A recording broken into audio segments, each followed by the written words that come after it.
untuk sesi tanya jawab dan diskusi nanti kita akan di sesi selanjutnya. Tapi apakah sekarang kita sudah bisa terhubung dengan Pak Toto kembali? Ya, dengar Mbak ya. Baik, Saya sudah ngikutin tadi. jelas Bapak. Monggo silahkan, kami persilahkan untuk Iya. materi selanjutnya dari Pak Toto. Baik, terima kasih. Beli Komang kalau udah bicara AI, hebat. Beliau ini salah satu yang kita kita andalkan lah untuk bagaimana pers kita ini juga sadar betul kemajuan teknologi, sadar betul apa yang menjadi tugas utamanya, sehingga istilahnya Beli Komang tadi, janganlah kemudian justru pers ini yang mestinya lebih hebat dari AI malah menghamba pada AI, kira-kira begitu apa yang saya tangkap tadi. Tentu saya ucapkan terima kasih Beli sudah memaparkan, lalu ada Ibu Dipa ya dari DPRD, dan teman-teman sekalian, sebetulnya Dewan Pers ini sudah lama ya, periode Dewan Pers yang lalu bahkan sudah merumuskan bagaimana AI ini kita gunakan dalam dunia jurnalistik ya. Dan kita sudah menyampaikannya kepada publik bahwa Dewan Pers memiliki concern yang besar terhadap AI ini, karena jangan sampai AI kemudian disalahgunakan untuk sesuatu yang sebetulnya kurang pas dengan kita. Jadi kalau Dewan Pers itu mengingatkan bahwa disrupsi digital ini menghasilkan media yang begitu banyak, pers yang channelnya itu kalau boleh dikatakan mati satu tumbuh 1 juta, kira-kira begitu ya, online kita sekarang ini ya. Kemudian di sisi lain ada cilakanya adalah bahwa yang belum terverifikasi jumlahnya jauh lebih banyak ketimbang sudah terverifikasi ya, tetapi mereka tetap harus beroperasi karena memang tidak boleh kita melarang orang untuk mencari informasi dan menyebarkannya. Tetapi tentu Dewan Pers hanya bisa menjamin bahwa mereka yang terverifikasi itulah yang kemudian sudah melakukan tahapan-tahapan produksi berita yang semestinya. Ya. Dalam konteks AI, ya, peraturan Dewan Pers nomor 1 tahun 2025 itu tetap menyampaikan bahwa AI adalah sebuah perkembangan yang tidak bisa kita tolak, ya. Tetapi pers Indonesia tidak boleh lari dari namanya kode etik ya. Jadi penggunaan AI sekalipun tetap harus menyadarkan diri kepada yang namanya kode etik. Apa misalnya? Misalnya kalau kita lihat dalam prinsip-prinsip dasar yang kita sampaikan bahwa AI itu adalah sesuatu karya, namanya juga artifisial ya. Sementara yang intelligence yang betul itu ada yang dilahirkan oleh Yang Maha Kuasa berupa manusia ini. Ya. Karena itu apa? AI ini harus digunakan dengan prinsip-prinsip yang baik. Ibaratnya kita kalau mendapatkan informasi maka kita uji dulu, kita uji informasinya. Betul apa enggak? Kita asumsikan sebagai berita awal, kira-kira begitu. Kami barangkali pernah juga menggunakan AI untuk sebagai presenter. Ya. Berkali-kali saya sampaikan bahwa ternyata manusia itu memang diciptakan lebih hebat dari yang lainnya, apalagi yang tiruan. Gitu. Buktinya apa? Kalau kita bikin AI, ya, kita bisa bikin, mungkin minta secantik mungkin, seganteng mungkin, segagah mungkin, keren lah pokoknya begitu. Tetapi dia tetaplah AI, dia tetaplah sesuatu yang tidak bisa kita sentuh. Ya, dalam konteks siaran media di TV misalnya, sebagai presenter, dia bisa membacakan semua berita yang kita sampaikan. Dia bisa mengartikulasikan semua bahasanya dengan bahasa yang nyaman, yang enak didengar.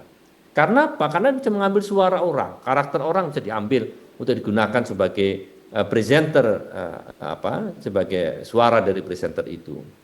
Tetapi apa yang dia tidak punya? Yang tidak punya adalah senyumnya yang kadang-kadang tidak bisa kita harapkan muncul begitu saja. Senyumnya pun kan disketsa, senyumnya pun dibuat demikian rupa. Dia tidak bisa membuat gimmick. Dia tidak bisa menyampaikan sesuatu yang kira-kira mendadak menjadi sesuatu yang orang terkaget-kaget. Karena semua juga pasti akan di-set up dari awal. Artinya hidupnya AI ada tergantung dokumen apa yang melatar belakangi dirinya. Ya, karena itu menarik juga kalau disampaikan di Komang tadi, misalkan bahwa AI itu bisa jadi suatu saat nggak update, bisa jadi. Ya, apalagi kalau misalkan dalam konteks sustainability, saya tangkap tadi itu bahwa bisa saja yang namanya pemasok dokumen, pemasok dokumen kepada AI itu kita pegang di situ. Ya, meskipun bisa saja AI juga mengambil sumber-sumber lain yang dari media-media yang mungkin tidak sadar bahwa dirinya adalah bisa menjadi sesuatu di masa depan. AI pun kita juga tidak pernah sadar dulu bahwa dari semua dokumen, semua peristiwa, semua catatan pers barangkali yang sudah kita kumpulkan begitu saja, kita keluarkan begitu saja, kemudian ternyata sekarang menjadi sesuatu yang sangat berharga, namanya AI. Jadi AI itu kan seperti library, tapi library-nya itu lebih cerdas karena barangkali memang diupdate juga oleh pers. Nah, ini makanya wanti-wantinya Bli Komang kita cermati juga tuh, jangan sampai kelak kemudian kita itu istilahnya bersaing dengan AI, tapi kita ikut membesarkan AI. Kita mengharapkan bahwa karya jurnalistik kita dihargai, tetapi karya jurnalistik kita jual dengan murah. Ya, kita dengar sekarang pemerintah sedang mencoba yang namanya Protokol Jakarta untuk memperkuat sustainability dalam konteks mendapatkan semacam keadilan ekonomi dari platform global melalui yang sebelumnya kita punya publisher right. Nah, dengan Protokol Jakarta mungkin diharapkan bisa aja dengan tekanan-tekanan banyak negara, maka hak atas karya itu akan bisa diberikan oleh platform. Meskipun kita juga masih tetap skeptis pada hal yang seperti itu. Nah, teman-teman sekalian, jadi AI ini kalau bagi pers, bagi Dewan Pers tentu juga wanti-wanti bahwa kita harus membiasakan diri untuk menyampaikan produk jurnalistik itu berdasarkan kreativitas, berdasarkan karya yang orisinal, berdasarkan semangat dan kreativitas individual yang sangat berbeda-beda itu, kekhasan yang kemudian dimiliki oleh semua orang. Jangan kemudian kita yang mengambil mengambil sesuatu yang sebetulnya juga memang bukan punya kita. Karena apa? Karena kita tidak percaya diri. Karena apa? Karena kita memang tidak bekerja, sehingga mengambil orang kemudian kita klaim sebagai kerjaan kita. Nah, ini saya kira dari Dewan Pers tentu berharap bahwa AI ini janganlah kemudian menjadi sesuatu yang justru akan membuat pers kita terpuruk, ya. Kalau istilah Bli Komang 2029, apakah masyarakat masih akan nonton pada pers? Itu tergantung pada trust yang memang dibuat sendiri oleh pers maupun masyarakat menghargai pers seperti apa. Bayangkan kalau pers kita lebih tidak dipercaya karena memang terlalu sering melakukan kesalahan, karena terlalu sering kemudian dikalahkan oleh kecepatan dan akurasian dari ChatGPT atau apapun namanya, ini tentu akan membuat kita semua rugi. Jadi saya kira AI dan sustainability itu dua hal yang memang berjalan saat ini, tetapi yang paling penting pers itu, media massa itu atau apapun namanya, ya itu harus juga membawa dirinya ke dalam keadaan yang sekarang. Jadi pers sekarang memang dituntut lebih cerdas dari AI. Pers sekarang dituntut lebih agar AI kemudian juga kelak siapa tahu menyerah bahwa ternyata manusia memang masih tetap hebat ketimbang AI yang memang dibuat berdasarkan apa yang kita berikan selama ini, berdasarkan dokumen-dokumen yang diberikan kepada otaknya.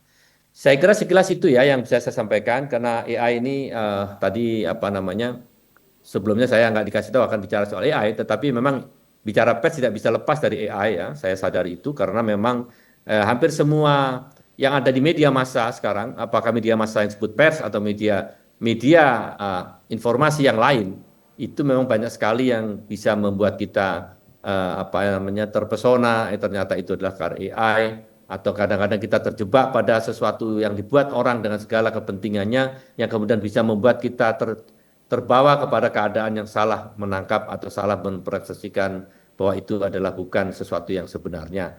Ya, AI itu mungkin memang perlu diverifikasi juga, wajib hukumnya, karena dicek ada perlu.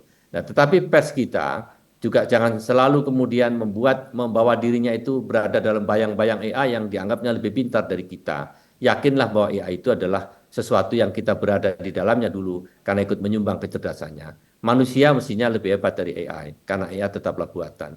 Dalam dunia media massa, tiru-meniru adalah biasa. Tetapi tiru-meniru itu harus didasarkan pada hal bahwa yang meniru harusnya lebih hebat dari yang ditiru. Ya, tetapi kalau dalam konteks AI dan manusia, manusia ditiru, tetapi manusia harus terus melaju dengan kepintarannya yang melebihi dari apa yang menirunya, yaitu AI. Saya kira itu, terima kasih. Baik, terima kasih Pak Toto. Boleh kita berikan tepuk tangan apresiasi yang luar biasa Pak Toto ya. yang sudah dari jauh ini bergabung melalui Zoom. Menarik ya, karena memang betul seperti yang tadi disampaikan Pak Toto bahwa manusia ini tidak tergantikan oleh AI. Dari hal sederhana, senyuman pun itu juga berbeda ya. Ketika melaporkan situasi yang mendadak pun AI ini juga belum mampu kalau belum kita berikan prompt seperti itu ya. Jadi memang pers atau media massa harus bisa membawa diri ke keadaan yang sekarang. Tapi jangan lupa ada kreativitas dan kekhasan dari masing-masing pembuat berita, itulah yang AI tidak bisa lakukan. Baik, terima kasih Pak Toto ya untuk materi yang luar biasa. Selanjutnya yang tadi sudah kita tunggu-tunggu, saya kira tidak akan hadir karena sedang berada di banjir katanya ya. Kali ini kita akan sambut dengan apresiasi yang luar biasa karena telah berkenan hadir di tengah-tengah kita. Anggota Komisi DPRD Provinsi Jawa Tengah Bapak HM Dipa Yustia Pasa SH MKN. Boleh kita berikan tepuk tangan untuk Mas Dipa. Selamat siang Mas Dipa. Selamat siang, boleh digunakan mikrofonnya agar kita bisa mendengarkan dengan jelas suara Mas Dipa di kesempatan siang hari ini. Mas Dipa. Halo Mbak Devi. Kabar sehat baik? Alhamdulillah. Alhamdulillah. Kita Sudah. habis berenang di Genuk. Luar biasa. Iya, bagaimana update-nya sekarang Mas Dipa? Aduh, ini kita udah mulai hujan lagi sore ini. Jadi kami kebetulan kita dari Partai Golkar, dari DPRD Provinsi Jawa Tengah turun langsung melihat bencana yang terjadi di wilayah Kota Semarang. Kita luar biasa, hari ini juga dinas-dinas turun semua, konsentrasinya ke sana semua.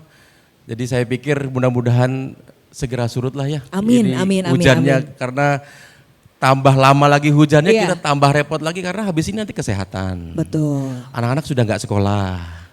Wes macam-macam. Ya, dan ini tugas jurnalis juga ya untuk memberikan informasi yang seakurat mungkin di sana. Siap. Karena baru semalam saya bikin gambar gitu ya tentang banjir, buatkan banjir ilustrasi gitu dari AI. Tidak masuk akal karena ada orang nyapu di tengah-tengah banjir. Nah, itulah yang tidak bisa ya dilakukan oleh AI dibandingkan dengan kita teman-teman rekan-rekan jurnalis semuanya.